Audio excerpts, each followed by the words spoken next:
এরকমই এখনকার শিক্ষা বজায় আছে।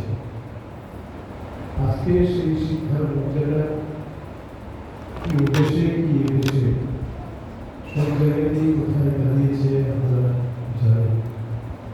আজকে হাজার হাজার না লক্ষ লক্ষ বেকার শিক্ষিত যুবক যুবতী এদেশে এবং প্রদেশে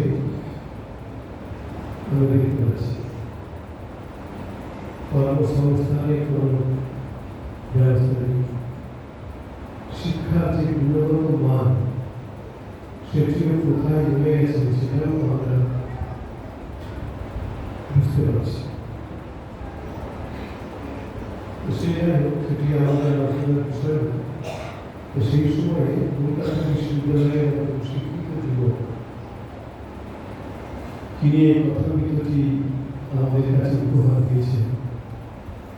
শ্রীমঠ নরেন্দ্রনাথ দত্ত, যাকে আমরা মাস্টার মশাই বলে জানি,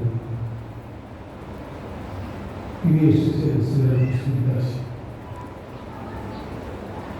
এবং তার কিছু মনের জিজ্ঞাসা প্রশ্ন সেগুলি তার কাছে তিনি করছেন এবং শ্রীরামকৃষ্ণ তাকে সেই প্রশ্নগুলির উত্তর দিচ্ছে। মনে রাখতে হবে, এই মাস্টারমশাই তখনকার দিকে ইংরেজি শিক্ষার প্রভাবে এবং সে সময়ে গোটা বাংলাদেশে, তখন বাংলাদেশ নামক এই দেশটির জন্ম হয়নি, মানে বঙ্গদেশে এই ব্রাহ্মণের একটা বিরাট বড় প্রভাব ছিল। এই ব্রাহ্মণরা শিক্ষিত সমাজের অধিকাংশ মানুষই তখন বাঙালি, তখন ব্রাহ্মণ ধর্মের প্রতি অনুরক্ত হয়েছে এবং তারা এই ব্রাহ্মণ সমাজের প্রভাবেই হোক বা ইংরেজি শিক্ষার অহংকারই হোক, আমাদের নিজেদের শিক্ষার প্রতি, নিজেদের সংস্কৃতির প্রতি, নিজেদের সভ্যতার প্রতি তারা শ্রদ্ধাশীল ছিল। এই প্রেক্ষাপটটি মনে রাখতে হবে যখন শ্রীরামকৃষ্ণের সঙ্গে শ্রীমঠ বা মাস্টারমশাইয়ের যে কথাবার্তা চলছে, এটি আমাদের মাথায় রাখতে হবে। এর আগে আমরা দেখেছি আগের দিকে যে মাস্টারমশাই শ্রীরামকৃষ্ণকে বলছেন যে আমরা যে প্রতিমাকে পুজো করি, একে আপনি বলছেন চিন্ময়ী প্রতিমা। শ্রীরামকৃষ্ণ বলছেন মাটির প্রতিমা নয়, পাথরের প্রতিমা নয়, ধাতুর প্রতিমা নয়, কাঠের প্রতিমা নয়, একদম সাক্ষাৎ চিন্ময়ী প্রতিমা। প্রতিমার কথা বলা হচ্ছে। আমাদের ধর্মে, হিন্দু ধর্মে বড় অংশ তাই সাকার উপাসনায় বিশ্বাস করে। দেখবেন আমাদের দুর্গাপুজোর সময় মানুষের যে কি বিশাল ভিড়, এই ঘাটে আপনারা দেখেছেন রামকৃষ্ণ মিশনের দুর্গাপুজো এসেছে, তারা দেখেছেন আমরা এখানে কোন জায়গায় কোথায় মানুষ, তাদের তাদের মানুষ আসে, অনেক অসুবিধা হয়, তাদের দাঁড়ানো জায়গা কিন্তু মানুষ আসছে। তারা তো দেখছেন তার চোখের সামনে মাটি দিয়ে একটি প্রতিমা তৈরি হলো, খড়, মাটি, কাঠ ইত্যাদি দিয়ে একটি পুতুল, আমরা পুতুল তৈরি করলাম, প্রতিমা তৈরি করলাম, তারপরে তাকে আমরা পুজো করলাম। সবাই কিন্তু জানে এটা এই খড় মাটি দিয়েই তৈরি করা হয়েছে এই প্রতিমাগুলো বা পুতুলগুলো। তারপরে তাকে পুজো করার সময় আর মানুষের ভিড় এমনই আকার ধারণ করছে যে আমাদের এই জায়গাতে আর মানুষকে জায়গা দেওয়া হচ্ছে, জায়গা দিতে পারছি না। এই আশ্রম ছাড়িয়ে গেটের বাইরে ভিড় চলে যাচ্ছে। মানুষ জানে তো যে মাটির তৈরি প্রতিমা আমরা পুজো করছি, তা সত্ত্বেও কেন মানুষের এত আকর্ষণ এই প্রতিমা পুজো দেখার জন্য? কেন মানুষের এমন উন্মাদনা? কারণ আমাদের রক্তের মধ্যে, এটা আমাদের সৌভাগ্য, আমাদের রক্তের মধ্যে, হিন্দুদের রক্তের মধ্যে এই সাকার উপাসনা, প্রতিমা পুজো, শিবলিঙ্গের পুজো, এই একদম ব্লকের মধ্যে মিশে রয়েছে। এখানে কি রেকর্ড নেই। আমি আগের দিন আলোচনায় 22শে মে বলেছিলাম যে 1836 খ্রিস্টাব্দে একজন ইংরেজ শিক্ষাবিদ তিনি একটি ঘোষণা দিলেন। আগে বলেছি এটা যে আমরা এমন একটি শিক্ষানীতি তৈরি করব, ব্রিটিশ ইস্ট ইন্ডিয়া কোম্পানি তৈরি করবে। যিনি করছেন এই শিক্ষানীতিটি, এডুকেশন ডিসপ্যাচ, চার্লস মেকলে, বিখ্যাত নাম। তিনি বললেন যে আমি এমন একটি এডুকেশন ডিসপ্যাচ বা শিক্ষানীতি তৈরি করব যে আমাদের দেশে, ভারতবর্ষকে বোঝাচ্ছে, বাংলাদেশ নয়, আমাদের দেশে একজনও হিন্দু থাকবে না যারা এই মাটির প্রতিমা পুজোয় বিশ্বাস করে। অর্থাৎ সবাই এই সাকার উপাসনাকে, প্রতিমা পুজোকে বর্জন করবে। খুব অহংকারের সঙ্গে বলবে যে আমরা এমন শিক্ষা নীতি প্রণয়ন করব এই দেশে আর একজন মানুষ তিনি এই মাটির প্রতিমায় বা পাথরের প্রতিমায় পূজা করায় বিশ্বাস করবে।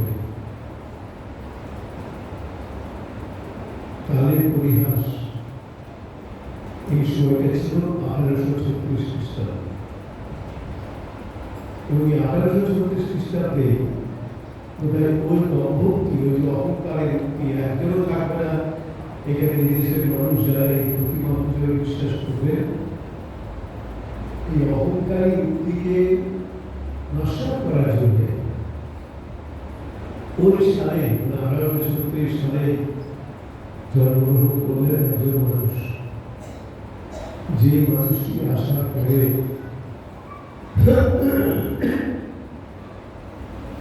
তাকে কেন্দ্র করে সারা ভারতবর্ষে, তখন তো দেশ ভরা সারা ভারতবর্ষে এই সাকার উপাসনার একটি উন্মাদনা আসছে। ঠিক ওই সময় থেকে 1836 খ্রিস্টাব্দে চার্লস মেকলে বললেন এমন আমি এডুকেশন ডিসপ্যাচ শিক্ষানীতি তৈরি করবো এই দেশে, ভারতবর্ষে, তখন কিন্তু বাংলাদেশ হয়নি, এই বাংলাদেশ ভারতবর্ষের মধ্যেই রয়েছে। তখন এই দেশে আর একজন হিন্দুও থাকবে না যে হিন্দু পূজায় বিশ্বাস। এই সম্ভবকে অহংকারী চার্লস মেকলে, ইংরেজ সরকারের বড় অধিকার, এই সালেই জন্মগ্রহণ করলেন পৃথিবীর সর্বকালের সর্বশ্রেষ্ঠ মূর্তি পূজারী রামকৃষ্ণ পরমহংস। 1 বছর আগে, 1 বছর পরে যখন মেকলে এই দম্ভক্তিটা করলেন, সেই সালে শ্রীরামকৃষ্ণের জন্ম 1836 সালে, এবং তার জীবনে দেখালেন পূজার একটি এই মূর্তি পূজা, এই প্রতিমা পূজা এই দেশে থাকবেই। তিনি মুখে বললেন না, জীবন দিয়ে তিনি দেখালেন যে মূর্তি পূজা, এই প্রতিমা পূজা এই দেশে থাকবেই, এই কেউ সরাতে পারবে। এখন আমরা দেখছি শুধু তো আমাদের দেশে নয়,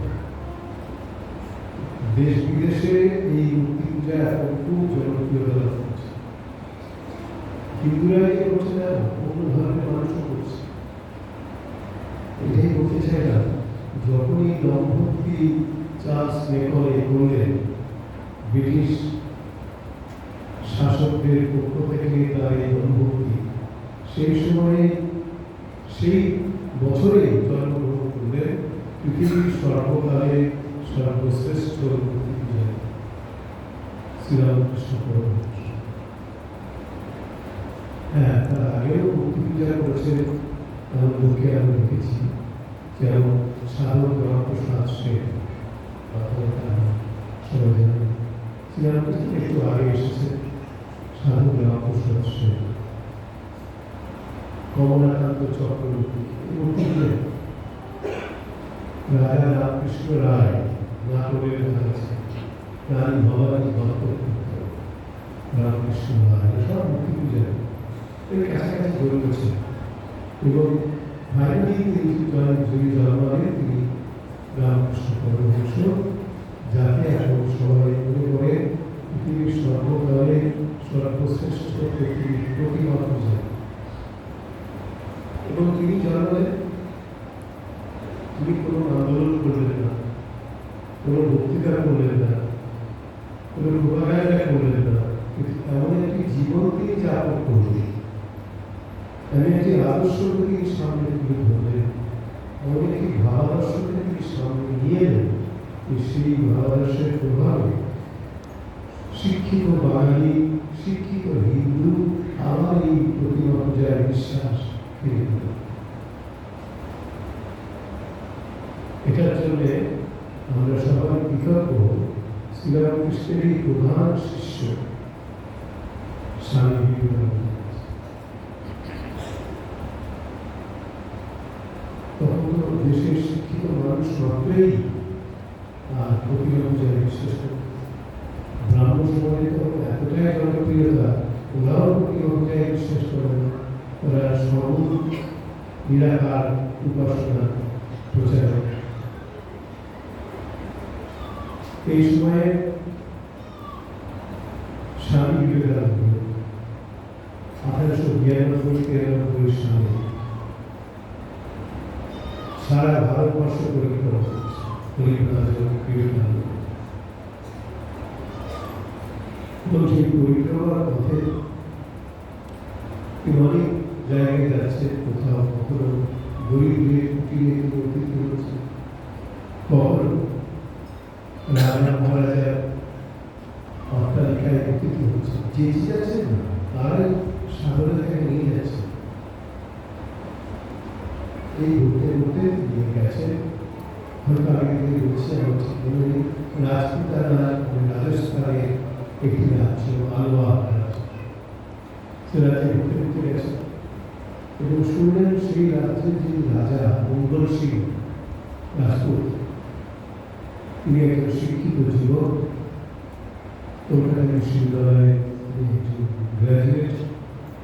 তিনি শুনলেন যে একজন সন্ন্যাসী এসেছেন তাদের দেশে রাজস্থানে রাজপুতায়, তিনি প্রতিমা পূজায় বিশ্বাস করেন, মূর্তি পূজায় বিশ্বাস করেন।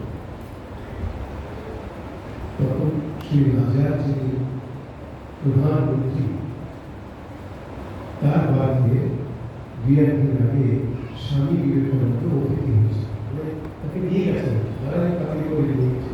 তার জ্ঞান, তার প্রজ্ঞা, তার ব্যক্তিত্ব, তার বাগ্মিতা দেখে তাকে পরিচালনা করে নিয়ে গেছে প্রধানমন্ত্রীর অতিথি হিসেবে। প্রধানমন্ত্রীর অতিথি স্বামী বিবেকানন্দ আমাকে তারা পৌঁছে এবং তার সঙ্গে কথা বলে তিনি মুগ্ধ হয়ে গেলেন।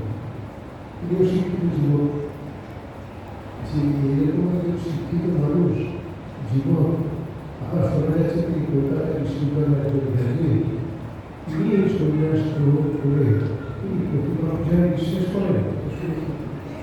অবাক হয়েছে।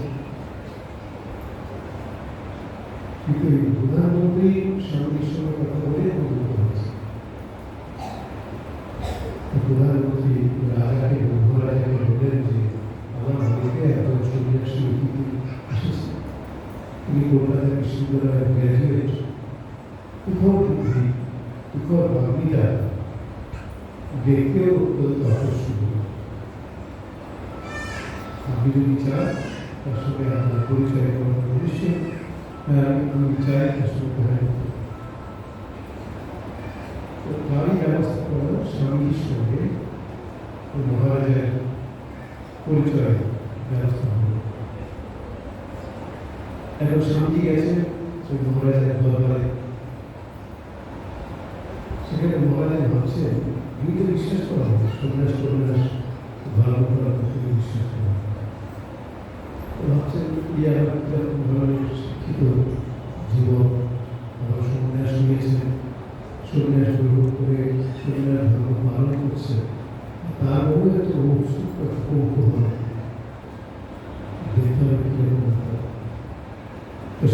ছবিটিকে নিয়ে আসা হলো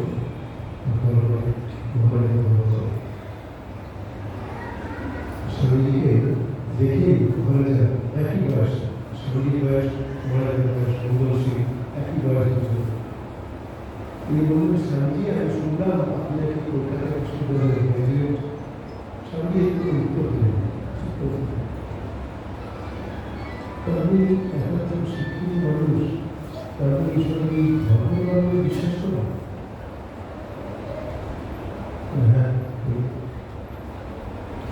আমি মূর্তি পূজায় বিশ্বাস করেন? একটা পুতুল বলে মাটি দিয়ে, পাথর দিয়ে, কাঠ দিয়ে পুতুল বানিয়ে তাকে ভগবান ভগবতী ভেবে পূজা করে এই মূর্খের ধারণায় আমি বিশ্বাস করেন? স্বামী উত্তর দিলেন না সরাসরি। তুমি দেখবেন যে ওই বাবার পক্ষে একটা ছবি টাঙাচ্ছে, অয়েল পেন্টিং, শিল্পীর আঁকা করেছে, অয়েল পেন্টিং আঁকা করেছে। এবং স্বামীজি জিজ্ঞেস করেন, এই যে ছবিটি টাঙানো রয়েছে এই ছবিটি কার? মহারাজ বললেন যে আমার পিতৃদেব বা বাবার শিল্পীরা এই ছবিটি এঁকেছে। সেই ছবিটি কি নামানো যায়? দেয়ালে টাঙানো আছে খুব শ্রদ্ধার সঙ্গে। স্বামীদের ছবি নামানো যায়, সবাই ছবি মহারাজের বাবার ছবি তাকে যদি নামা হয় মাটিটা, তো মহারাজেরই অসম্মান, মহারাজের বাবাকে অসম্মান। তো মহারাজ ইশারা করলেন, নাম চাইছে নাম মাটিতে, ওরা খুব বিধা সংস্কারের সঙ্গে মাটিতে ছবিটিকে রাখবে। এখানে কি কেউ আছে যিনি এই মহারাজের বাবার ছবিটির উপরে থুতু ফেলতে পারেন?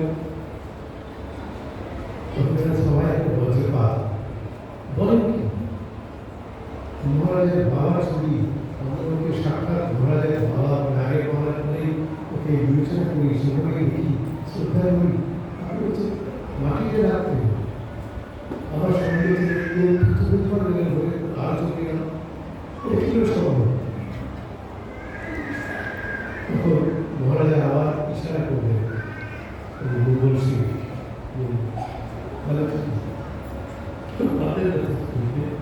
কিন্তু সবাই দেখছেন মহারাজ মঙ্গলশ্রীকে বললেন, আপনি নিজেই জানেন আপনার এই বাবার ছবিটি একজন শিল্পী আপনার বাবাকে দেখে দেখে তুলে দিয়ে রং দিয়ে ক্যানভাসের উপরে এই ছবিটি এঁকেছে। কিন্তু এই ছবিটিকেও আপনার বাবা নয়, আপনার বাবার একটি তৈলচিত্র হাতে রাখা একটা ছবি তুলে দিয়ে রাখছে। এই ছবি তো আপনার বাবা নয়। দেখুন, যখন বললেন নামা মাটিতে সবাই চলতে যাচ্ছে, যখন বললেন থুতু ফেলতে যাবে সবাই একটু লেগে যাচ্ছে আমার। কারণ কি, ওরা ভাবছে এটাকে নামালে পড়ে আপনার পিতৃদেবকে অসম্মান একে থুতু এদের করে থুতু ফেললে পরে আপনার পিতৃদেবের অমর্যাদা হবে, কিন্তু কেউ সাহস করছে। আপনি তো জানেন যে একজন শিল্পী রং তুলি দিয়ে ক্যানভাসের উপরে এই ছবিটি এঁকেছে। এই ছবিটি তো আপনার পিতৃদেব নন, বাবা নন। কেন সকলে একে নামাতে গেলে এত অনেক রাগ হচ্ছে? আমার থুতু ফেলে আরো হয়ে গেল, কেউ সহ্যই করতে পারছে না। তাহলে বুঝতে পারছেন আপনার যে প্রশ্নটি আপনি বললেন যে আমরা মূর্তি পূজায় বিশ্বাস করি, যারা শিক্ষিত হয়েও যেন সাধারণ প্রশ্নে বিশ্বাস করি, এই উত্তরটা পেয়ে গেল। আমরা যখন কোনো মূর্তি পূজা করি, পুরুষ দেবতা হোক কিংবা নারী দেবতা হোক, তাকে আমরা মূর্তি বলে দেখি না। হ্যাঁ, আমাদের সামনে, চোখের সামনে কারিগর বা শিল্পী, আমাদের সামনে দুর্গা পুজো আসছে, মূর্তি তৈরি করবে, দুর্গা প্রতিমা তৈরি করবে, আমার রং তুলি দিয়ে তাকে আরো সুন্দর রূপ দেবে, আমার চোখের সামনেই ঘটবে। এগুলো আমরা দেখছি, কিন্তু আমাদের কারো মনের মধ্যে এই চিন্তা ঢোকে না, আসে না, এগুলো মাটি দিয়ে রং তুলি দিয়ে যে খেলা তৈরি করেছে, কেউ ভাবে একজনে হিন্দু এটা ভাবে, চোখের সামনে দেখছে এটা মাটি দিয়ে, রং তুলি দিয়ে, খড় মাটি দিয়ে তৈরি করছে, কিন্তু যখন পুজো করা হয় তো কারোর মধ্যে এই চিন্তা থাকে, সবাই তখন এই মূর্তিকে জীবন্ত জ্ঞানে দেখেন, জীবন্ত দৃষ্টিতে দেখে, সত্যিকারে ওই যে শ্রীরামকৃষ্ণ আগে বলেছেন, আমরা বলেছি চিন্ময়ী প্রতিমা, মাটি কেন অষ্টাদশে বলছে মাটি দিয়ে প্রতিমা তৈরি করছে, তাকে কেন মানুষ শ্রদ্ধা করবে?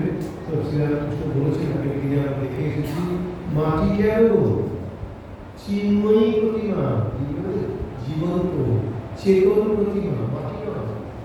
আমরা জানি যে মাটি দিয়ে তৈরি হয়েছে, খড় দিয়ে তৈরি হয়েছে, তুলি দিয়ে তৈরি হয়েছে, কিন্তু পুজো করার সময় আমরা কেউ বলি না এই খড় আমার পুজো নাও, এই মাটি আমার পুজো নাও, আমরা কেউ আমাদের চোখের সামনে জীবন্ত চিন্ময়ী প্রতিমা হিসেবে আমরা দেখি। মহারাজের জ্ঞান হয়ে বুঝতে হচ্ছে এমন লোকের কান্নায় তুমি বলছিলেন এখানে কথা কিছু চলবে, কিন্তু স্বীকার করতে পারতে হলে হিন্দু যে প্রতিমা পুজো সাকার উপাসনা, এর মধ্যে একটা সত্য আছে, একটি তত্ত্ব আছে, এটা কি মানতে হবে। স্বামীজি এভাবে আমাদের এই সাকার উপাসনাকে, প্রতিমা পূজাকে যথার্থতা দান করেছে।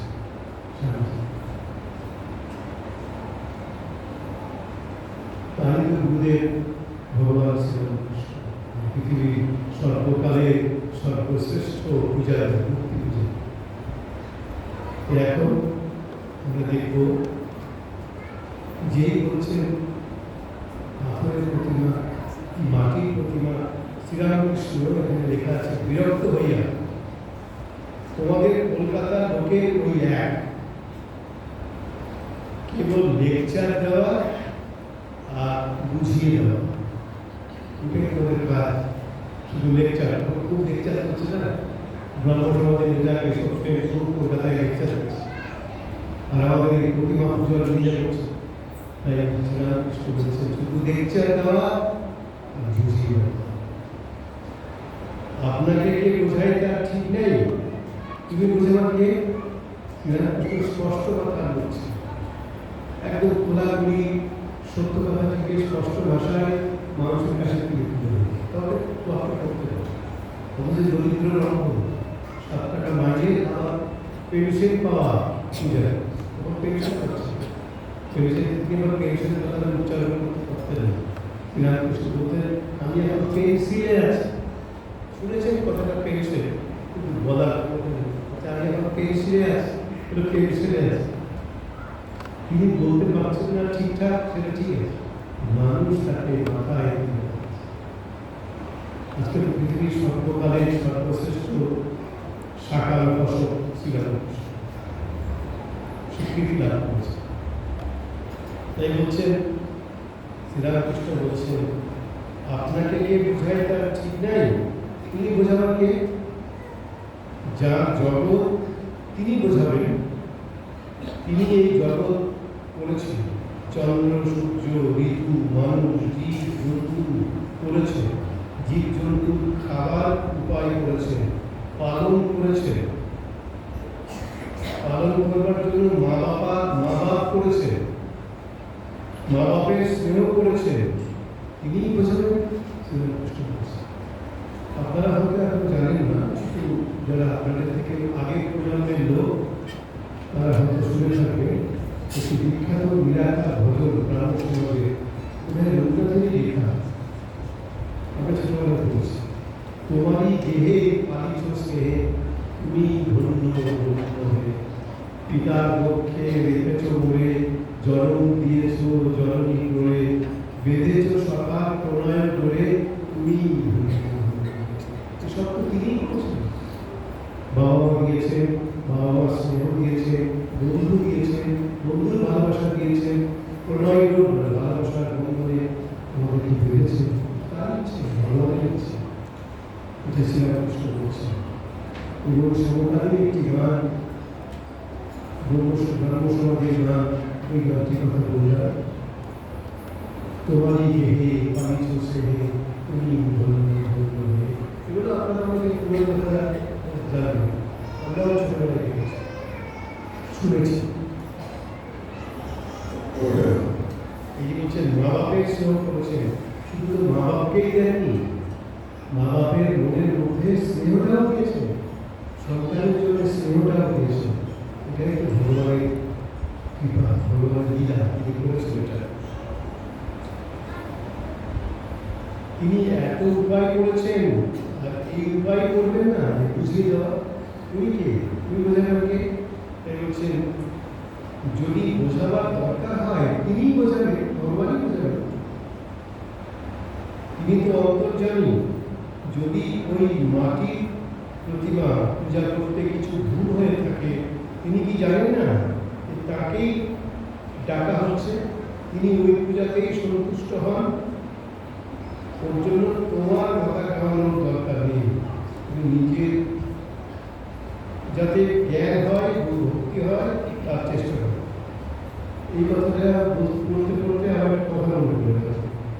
শ্রীরামকৃষ্ণের ঘরে পর্যন্ত বসে আছে, শ্রীরামকৃষ্ণ কথা বলছে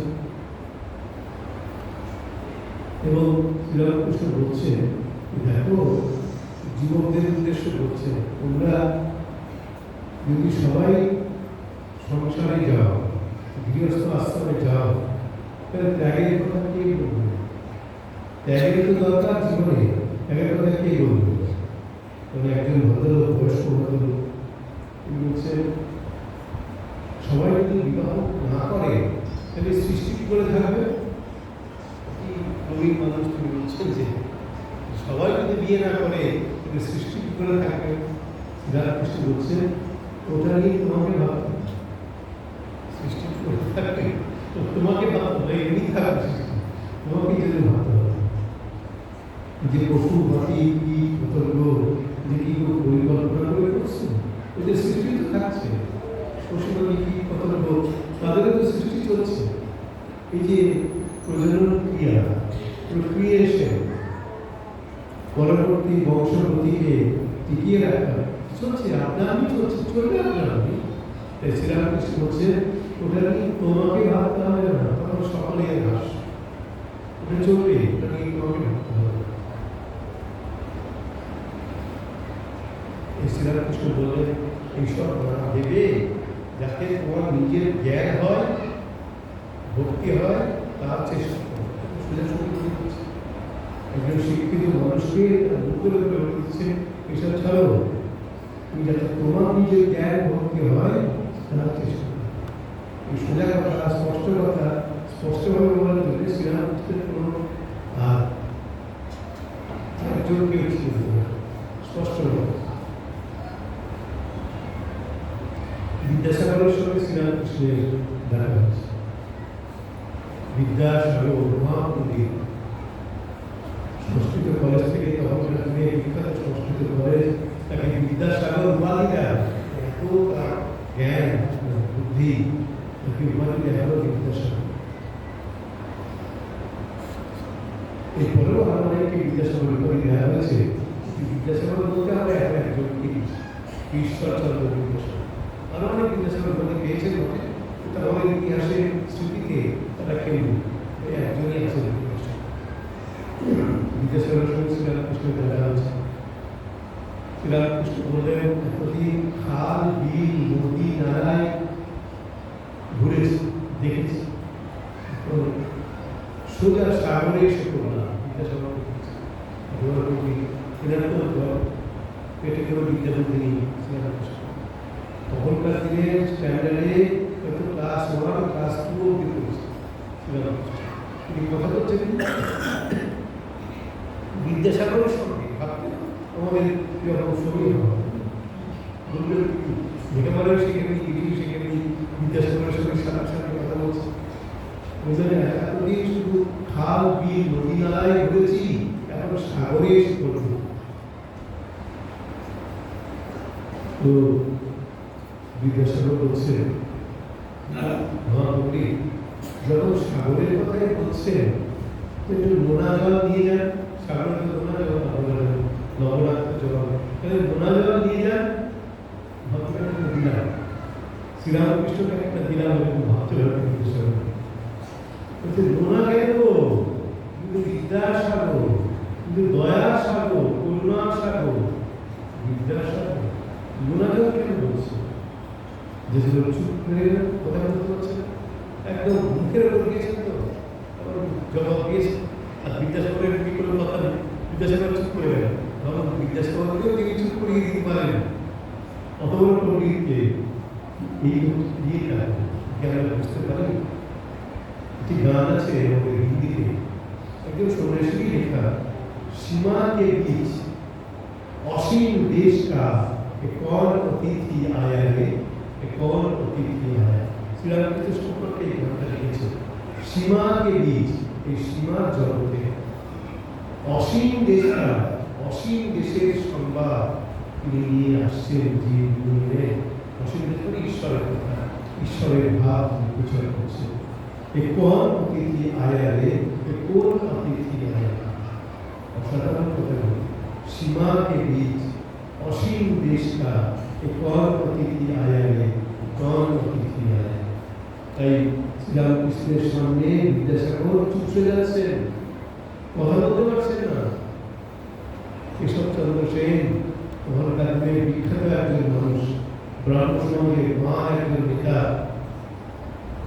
ইংল্যান্ডে এমন প্রচার করেছে যে সেই প্রচারে মুগ্ধ হয়ে তার বাগ্মিতায় মুগ্ধ হয়ে ইংল্যান্ডের লোক তাকে বলতে শুরু করেছে the second Christ from the east প্রাচ্য দেশ থেকে আবার যিশু খ্রিস্ট এসেছে শ্রীরামকৃষ্ণের সম্পর্কে এই কেশবচন্দ্র সেন সম্পর্কে তখনকার দিনের ইংল্যান্ডের মানুষেরা বলছে the second Christ from the east সেই কেশবচন্দ্র সেন তিনি শ্রীরামকৃষ্ণের কাছে এসেছে আসছে প্রায় আসছে ব্রাহ্ম সমাজের লোক ব্রাহ্ম সমাজের দুর্গা পূজায় বিশ্বাস করে না তারা নিরাকারবাদ আর শ্রীরামকৃষ্ণের ঘোরতর সাকারবাদ তিনি তো কালী পূজায় কালী মূর্তি পূজা করেই তো বিখ্যাত হয়েছে তিনি আসছেন এটার সঙ্গে কথা বলতে আর শ্রীরামকৃষ্ণ কথা বলছে বলে যাচ্ছে হঠাৎ তার খেয়াল হয়েছে যে যারা শুনছেন তার কথা তাদের মধ্যে কেশবচন্দ্র সেন বসে আছে তখন শ্রীরামকৃষ্ণ একটু অপ্রস্তুত করেছে দেখো কেশব তুমি এখানে বসে আছো তুমি এত বড় বক্তা তোমার বক্তৃতা কুইন শুনতে আসে কুইন মানে রানী ভিক্টোরিয়া তখন ইংল্যান্ডের রানী মানে ভারতের রানী তোমার বক্তৃতা শুনতে কুইন আসে আর তুমি এখানে এসে বসে আছো আমি তোমার সামনে কথা বলে যাচ্ছি কি মূর্খ আমি কেশবচন্দ্র সেন আশ্চর্য করে বলছে ভাবো দেখি সম্ভব এই দৃশ্যটা কি দেখা সম্ভব কেশবচন্দ্র সেন অপরাধ বিখ্যাত মহাজ্ঞানী মহামানী একজন মানুষ এটি রানী ভিক্টোরিয়া তাকে সম্মান করে তার বক্তৃতা শোনার জন্য নিজে প্রেক্ষাগৃহে সভাগৃহে তিনি নিজে যান তার বক্তৃতা শোনার জন্য কেশবচন্দ্র নেতৃত্ব কেশবচন্দ্র তার প্রজা তার বক্তৃতা শুনতে রানী ভিক্টোরিয়া তারা পৃথিবীর রানী বলতে পারে তিনি আসছেন নিজে এবং